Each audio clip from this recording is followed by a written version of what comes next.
ભરૂચમાં social media પર હિન્દુ દેવતાઓ અંગે આપત્તિજનક ટિપ્પણી કરી કોમી વૈમનસ્ય ફેલાય તેવા મેસેજ કરવામાં આવ્યા હતા. આ અંગે ભરૂચ સાયબર ક્રાઇમ સેલ દ્વારા તપાસ હાથ ધરવામાં આવી હતી, જેમાં સોશિયલ નેટવર્કિંગ સાઇટ ઇન્સ્ટાગ્રામ પર ગ્રુપ બનાવી હિન્દુ દેવી દેવતાઓ અને બીભત્સમ ટિપ્પણી કરવામાં આવી હતી. આ મામલામાં પોલીસે અલગ અલગ ટીમ બનાવી 3 યુવાનોની ધરપકડ કરી છે. પોલીસે મોહમ્મદ વાહિદ, મોહમ્મદ હસન શેખ અને મોહમ્મદ શાની શેખની ધરપકડ કરી કાયદેસરની કાર્યવાહી હાથ ધરી છે. આરોપીઓએ હિન્દુ ધર્મના આરાધ્ય દેવી દેવતા નામે બીભત્સ અને ગંદા પ્રકારના શબ્દો લખી પોસ્ટ કરી હતી, જે ગ્રુપની વાતચીતના સ્ક્રીનશોટ સોશિયલ મીડિયામાં વાયરલ થયા હતા, જેના કારણે હિન્દુ ધર્મના લોકોની લાગણી દુભાઈ હતી.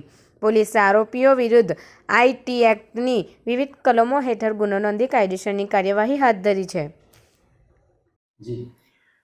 ઇન્સ્ટાગ્રામ સોશિયલ મીડિયાના પ્લેટફોર્મ પર એક ગ્રુપમાં 4 જેટલા ઈસમોએ હિન્દુ દેવી દેવતાના સંબંધમાં બીભત્સ ટિપ્પણીઓ કરેલી અને ગ્રુપમાં જોડાયેલા અન્ય હિન્દુ ઈસમોને વ્યક્તિઓને મા બેન સમાણી ગાણો સંબોધતી ટિપ્પણીઓ કરેલી.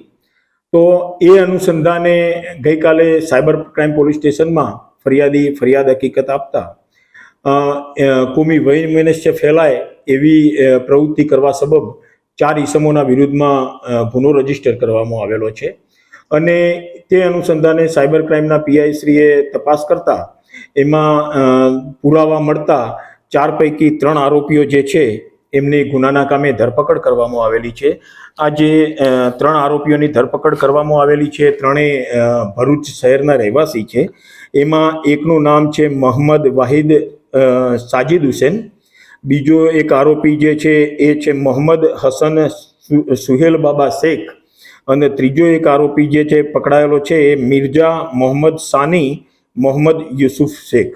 આ રીતના 3 આરોપીઓની ધરપકડ ગુનાના કામે કરેલી છે.